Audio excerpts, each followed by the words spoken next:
धेरै समय आइपिओ भरेपछि बल्ल बल्ल एउटा कम्पनीको आइपिओ पर्यो, तर आइपिओ कसरी बेच्ने थाहै भएन या दोस्रो बजारदेखि किनेको सेयर कसरी बेच्ने थाहा छैन भने यो भिडियो तपाईहरुको लागि एकदमै काम लाग्ने भिडियो हुनेछ। यो भिडियोमा हामीले आइपिओ वा सेयर कसरी बेच्ने र बेचेपछि ब्याङ्कसम्म पैसा कसरी आउँछ यसको बारेमा ए टु जेड जानकारी दिनेछौँ। यसर्थ पहिलो पटक आइपिओ बेच्दै हुनुहुन्छ भने पनि मज्जाले कसैको सहायता बिना नै बेच्न सक्नुहुनेछ।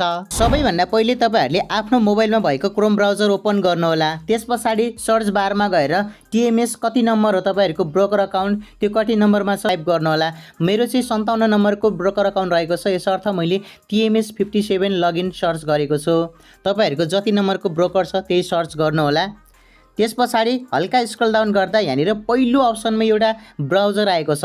यहाँनिर यो चाहिँ लिंक आएको छ वेबसाइटको नेप्से अनलाइन ट्रेडिङ सिस्टम र टिएमएस 57 भन्ने आएको छ। यो चाहिँ मेरो ब्रोकरको, यसमा लगइन गर्नुपर्ने हुन्छ। यसमा क्लिक गर्दा आइडी पासवर्ड र त्यहाँनिर एउटा क्याप्चा टाइप गर्ने अप्सन आउँछ, त्यो टाइप गर्नुहोला र लगइन गर्नुहोला। लगइन गर्न पक्कै जान्नु भएको होला, म पनि लगइन गर्छु, तपाईहरुले पनि गर्नुहोला। यसरी लगइन गर्नुभयो भने यहाँनिर एउटा यस्तो खालको अप्सन आउँछ, ड्यासबोर्ड आउँछ। यहाँनिर शेयरको अहिले कारोबार भइरहेको छ, ओपन छ, क्लोज छ, सबै देखाउँछ। मार्केट अहिले रेड कलरमा देखाइरहेको छ, अहिले घटेको देखाएको छ। यो बढ्दा चाहिँ ग्रीन कलरमा देखाउँछ, सबै देखाएको हुन्छ। र यहाँनिर पहिलो अप्सन डीपी वाच लिस्ट भन्ने छ। यसमा चाहिँ तपाईहरुलाई आइपिओ परेको या तपाईहरुले दोस्रो बजारबाट किनेको सबै शेयरहरू यहाँनिर दिएको हुन्छ। मसँग अहिले आइपिओ परेको एउटा मात्र शेयर सोलो हाइड्रो पावरको शेयर रहेको छ, यसर्थ सोलुको मात्र देखाएको छ। अब मैले तपाईहरुलाई यही सोलो हाइड्रो पावरको शेयर नै बेचेर सिकाउने छु कसरी बेच्ने भनेर। यहाँनिर लेफ्ट साइडमा हेर्न सक्नुहुन्छ, हल्का तल अर्डर म्यानेजमेन्ट भन्ने अप्सन छ 5औं नम्बरमा, यसमा क्लिक गर्नुहोला र हल्का स्क्रल डाउन गर्नुभयो भने यसमा क्लिक गर्ने बित्तिकै बाई एन्ड सेल भन्ने अप्सन आउँछ, यसमा क्लिक गर्नुहोला। बाई एन्ड सेल अप्सन आइसक्यो भनेपछि अब यहाँनिर देख्नुहुन्छ एउटा सेल भन्ने र बाई भन्नेको बिचमा सानो एउटा पोइन्ट जस्तो छ, थोप्लो जस्तो छ। यसलाई चाहिँ तपाईहरुले सेलतर्फ क्लिक गर्नुहोला। सेलमा क्लिक गर्नुभयो भने यस्तो रेड कलरमा आउँछ र तपाईहरुले बाईमा क्लिक गर्नुभयो भने चाहिँ ब्लू कलरमा आउँछ। हामीले चाहिँ अहिले सेल गर्नुपर्ने छ, यसर्थ सेलमा यहाँनिर मैले क्लिक गरेको छु। तपाईहरुले बाई सेल गर्ने सेम प्रोसेस नै हुन्छ है, यही सेल गर्नेलाई सेलमा र बाई गर्नेलाई बाईमा, बाँकी अरू सबै प्रोसेस लगभग उस्तै हुन्छ। अब हल्का स्क्रल डाउन गरिसके पछाडि यहाँनिर सिम्बल भन्ने अप्सन छ। तपाईहरुसँग कुन कम्पनीको शेयर छ त्यो सर्च गर्नुहोला। जस्तै मसँग चाहिँ सोलु भन्ने छ, मैले सोलु सर्च गर्दा चाहिँ यहाँनिर सोलो हाइड्रो पावर कम्पनी भनेर देखाएको छ, यसमा क्लिक गर्नुहोला। तपाईहरुको जुन कम्पनीको शेयर छ त्यही सर्च गर्नुहोला। त्यसको सिम्बल नम्बर अर्थात् सर्ट फर्म थाहा छ भने सर्ट फर्म, छैन भने चाहिँ कम्पनीको पुरा नाम सर्च गर्नुहोला। त्यसपछि अब यहाँनिर क्युटिवाई भन्ने छ क्वान्टिटीमा चाहिँ मैले 10 टाइप गरेको छु, किनभने मसँग 10 किता मात्रै छ। तपाईहरुसँग जति किता छ त्यति नै टाइप गर्नुहोला, आफूसँग नभएको शेयर टाइप नगर्नुहोला। अब यहाँनिर छेउमा रहेको छ प्राइस भन्ने छ। प्राइस चाहिँ अब कति राख्ने यसको लागि चाहिँ हल्का स्क्रल डाउन गर्नुपर्ने हुन्छ। यहाँनिर बाई र सेल, टप 5 बाई र टप 5 सेल भन्ने अप्सन छ। यहाँनिर किन्न बसेको प्राइस जति छ त्यसमै हामीले बेच्यौँ भने त्यति प्राइस नै हामीले राख्यौँ भनेपछि हामीले बिक्री गर्ने बित्तिकै हाम्रो सेयर चाहिँ बिक्री हुन्छ। यहाँनिर 803 रुपियाँमा चाहिँ हाईमा किन्न बसेका छन्, उता अरूले चाहिँ बाई गर्छ जुन हामीले सेल गरेपछि किन्ने हो। त्यसपछि 801 रुपियाँ 80 पैसा चाहिँ लो प्राइस रहेको छ बाईमा। यसरी सेलिङमा हेर्ने भने चाहिँ 803 रुपियाँ हाई लो प्राइस रहेको छ र हाई प्राइस 804 रुपियाँ 90 पैसा रहेको छ। अब तपाईहरुले सेलिङ प्राइसबाट नै बेच्न चाहनुहुन्छ भने त्यसमा चाहिँ बिक्री हुने चान्स हुन पनि सक्छ, नहुन पनि सक्छ।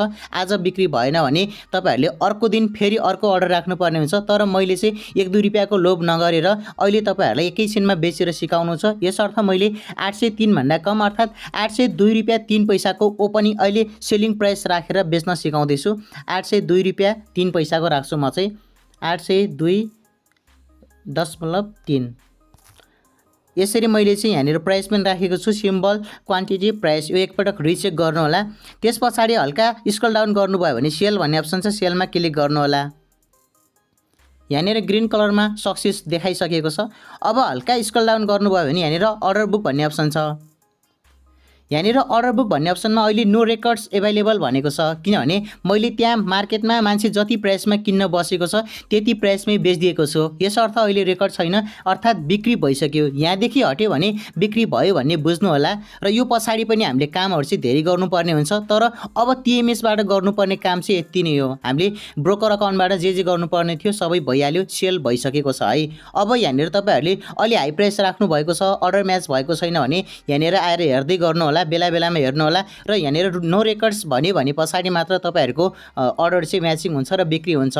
मैले भनेअनुसारले गर्नुभयो भने 1-2 रुपियाँको लोभ नगर्नु होला। बाईमा भएको हाई प्राइस र लो प्राइसको बिचमा जुन प्राइस छ त्यही प्राइसमा बेचिदिनु भयो भने मजाले बिक्री भइहाल्छ।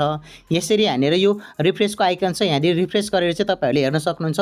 अब यो सेल भएकै हो त भनेर चेक गर्नको लागि यहाँनिर डेली अर्डर बुक भन्ने छ लेफ्ट साइडमा, बाई सेलको मुनि यसमा क्लिक गर्नु होला। यसमा क्लिक गर्नुभयो भने यहाँनिर देख्न सक्नुहुन्छ दुईवटा अप्सन छ, एउटा ओपन एउटा कम्प्लिटेड भन्ने छ। ओपनमा चाहिँ 0 भनेको छ र कम्प्लिटेडमा चाहिँ केही छ भन्ने देखाउँछ। यहाँनिर दुईवटा देखाएको छ, एउटा चाहिँ मैले प्राइस म्याचिङ नभएर क्यान्सल गरेको छ, यहाँनिर दोस्रोमा चाहिँ क्यान्सल भनेको छ। पहिलोमा चाहिँ ग्रिन कलरमा छ र ग्रिन कलरको बिचमा चाहिँ ब्ल्याक कलरमा कम्प्लिटेड लेखेको छ। अब यसमा चाहिँ तपाईँहरूले यहाँनिर सारेर राइट साइडमा सारेर चाहिँ हेर्न सक्नुहुन्छ क्लाइन्ट नम्बर कति हो, क्लाइन्ट नेम कति हो, सिम्बल कुन हो, टाइप के हो, सेल गरेको कि बाई गरेको, कति किता हो के हो सबै देखाउँछ। यहाँनिर प्राइस पनि देखाउँछ र हजुरको जम्मा कति भ्यालुमा बेच्नु भयो सबै देखाउँछ है। यसरी यहाँ देखाइसक्यो भनेपछि अब तपाईँहरूले WCC क्याल्कुलेसन गर्ने र सेयर ट्रान्सफर गर्ने सबै सेयर चाहिँ मेरो सेयरदेखि गर्नुपर्ने हुन्छ सबै काम। त्यो काम अब तपाईँहरूले सुरु गर्दा हुन्छ। तपाईँहरूले यो सेल गरिसक्नु भयो भनेपछि 3 बजे पछाडि तपाईँहरूको मोबाइलमा मेसेज पनि आउँछ र इमेल पनि आउँछ। यहाँ स्क्रिनमा देख्न सक्नुहुन्छ यस्तो खालको मेसेज र इमेल आउँछ। यो नआए पनि तपाईँहरूले यहाँनिर डेली अर्डर बुकमा आएर हेर्नुभयो यहाँ कम्प्लिट भइसकेको छ भने बाँकी काम गर्दा हुन्छ। अब क्रमशः हामीले सबै काम सिकाउनेछौँ, यसर्थ अझै तपाईँहरूले काम सकिएको छैन अन्तिमसम्म भिडियो हेर्दै गर्नुहोला। यसरी तपाईँहरूले ब्रोकर अकाउन्टबाट सेयर बिक्री गरिसक्नु भयो भने अब हामीले बाँकी काम चाहिँ गर्नुपर्ने मेरो सेयरदेखि हुन्छ। तपाईँहरूले मेरो सेयरमा आफ्नो आइडी पासवर्ड राखेर लगइन गर्नुहोला। यसरी लगइन गर्नुभयो भने यहाँनिर 3 लाइन रहेको छ लेफ्ट साइडमा, यसमा क्लिक गर्नुहोला र यहाँनिर सेकेन्ड लास्ट अप्सनमा चाहिँ माई पर्चेस सोर्स भन्ने छ, यसमा क्लिक गर्नुहोला। यसमा क्लिक गर्नुभयो भने अब यहाँनिर अब हामीले WCC क्याल्कुलेसन गर्नुपर्ने हुन्छ। यो चाहिँ तपाईँहरूले सेल भयो भनेर नोटिफिकेसन आए पछाडि मेल वा मेसेज आइसके पछाडि गरे पनि हुन्छ, तर तपाईँहरूले सेल गरिसक्नु भयो भने थाहा भयो भने चाहिँ यहाँनिर आएर गर्दा हुन्छ। यहाँनिर स्क्रिप्ट भन्नेमा क्लिक गर्नु होला र यहाँनिर तल तपाईँहरूसँग कुन कुन कम्पनीको सेयर छ सबै दिएको हुन्छ। मसँग चाहिँ सोलो हाइड्रो पावर मात्रै छ र यसैको देखाएको छ, यसमा क्लिक गर्छु। यसमा क्लिक गर्नुभयो भने सर्चमा क्लिक गर्नु होला। यो WCC भने तपाईँहरूले नबेचे पनि जहिले गर्दा पनि हुन्छ, कुनै समस्या भने आउँदैन। हल्का स्क्रल डाउन गर्नु होला, यहाँनिर टिक लगाउनु होला र टिक लगाइसके पछाडि यहाँनिर तपाईँहरूको ट्रान्ज्याक्सन क्वान्टिटी भनेको छ 10 किता, कति रुपियाँमा किन्नु भएको थियो सबै देखाउँछ। पर्चेस सोर्स भनेको सेकेन्डरी मार्केटमा किनेको हो या IPO सबै देखाउँछ। यसरी प्रोसिडमा क्लिक गर्नु होला। यहाँनिर आई हेयर बाई छ, यसमा क्लिक गर्नु होला र अपडेट भन्ने अप्सन छ, यसमा टिक लगाउन क्लिक गर्नु होला। यसरी तपाईँहरूको WCC को काम सकियो। अब यहाँनिर केही समय पछाडि पहिलोपटक बेच्दै हुनुहुन्छ भने 12 घण्टादेखि 24 घण्टा पनि लाग्न सक्छ, 2-4 घण्टामै हुन पनि सक्छ। यहाँनिर माई होल्डिङ भन्ने अप्सन छ, यसमा आउँछ। यसमा आइसक्यो भनेपछि यसमा सानो काम गर्नुपर्छ, त्यस पछाडि ट्रान्सफर गर्नुपर्छ अनि हाम्रो काम सकिन्छ। यो भन्ने हाम्रो अहिले नै आउँदैन, अहिले भर्खर बेचेको भएर केही टाइम लाग्छ। तपाईँहरूले भिडियो अन्तिमसम्म हेर्दै गर्नुहोला, हामीले सबै जोडेर यसै भिडियोमा जानकारी दिनेछौँ। फाइनली केही समय पर्खे पछाडि 2-4 घण्टा पछाडि यहाँ माई होल्डिङमा आइसकेको छ। अब हामीले बाँकी काम पुरा गर्नेछौँ। एउटा कुरा चाहिँ तपाईँहरूको मोबाइलमा मेसेज आयो या तपाईँहरूले सेयर बेचिसक्नु भयो, सेयर बेचेको कन्फर्म भयो भने त्यसको 24 घण्टाभित्रमा WCC क्याल्कुलेसन गर्ने, माई होल्डिङको काम गर्ने, त्यस पछाडि सेयर ट्रान्सफर गर्ने काम गरिसक्नु पर्ने हुन्छ। यदि 24 घण्टाभित्रमा तपाईँहरूले गर्नु भएन भने जति रकम बराबरको सेयर तपाईँहरूले बेच्नु भएको छ त्यसको 20% चाहिँ फाइन लाग्छ र अर्को पटक फेरि बेचेर त्यो सबै पैसा तिर्नुपर्ने हुन्छ। यसर्थ सेयर बेचिसके पछाडि 24 घण्टासम्म तपाईँहरू एक्टिभ रहनुहोला। अब माई होल्डिङमा आइसकेको छ, यहाँनिर स्क्रिप्ट भन्ने अप्सन छ, यसमा क्लिक गर्नु होला। यहाँनिर मैले बेचेको सोलो हाइड्रो पावरको SOHL भन्ने छ, यसमा टिक लगाउनु होला र सर्चमा क्लिक गर्नु होला। यसरी क्लिक गर्नुभयो भने स्क्रल डाउन गर्नु होला र यहाँनिर टिक लगाउने अप्सन छ, यसमा टिक लगाउनु होला। अब यहाँनिर देख्न सक्नुहुन्छ 10 किता छ, मैले कति दिन होल्ड गरेँ 52 दिन यो लेखेको हुन्छ। होल्डिङ पिरियड क्याल्कुलेसन हुन्छ यहाँदेखि। अब तपाईँहरूले कसरी किन्नु भएको थियो IPO सबै देखाउँछ। अब यसलाई चाहिँ यहाँनिर प्रोसिडमा क्लिक गर्नु होला र प्रोसिड गर्नुपर्ने हुन्छ। त्यस पछाडि आई हेयर बाई यसमा टिक लगाउनु होला र अपडेट भन्ने अप्सन छ, यसमा क्लिक गर्नु होला। यसरी माई होल्डिङको काम पनि सकियो। अब अन्तिम काम भनेको यहाँनिर लास्ट अप्सनमा छ माई EDIS भन्ने छ, यसमा क्लिक गर्नु होला र यहाँनिर सेकेन्ड नम्बरमा ट्रान्सफर सेयर भन्ने छ, यसमा क्लिक गर्नु होला। यहाँ भ्यू डिटेल्स छ, यसमा क्लिक गर्नु होला। त्यस पछाडि यसमा पनि टिक लगाउनु होला र प्रोसिडमा क्लिक गर्नु होला। आई एग्री भन्ने अप्सन छ, यसमा पनि टिक लगाउनु होला र कन्फर्म भन्ने अप्सन छ अन्तिममा, यसमा क्लिक गर्नु होला।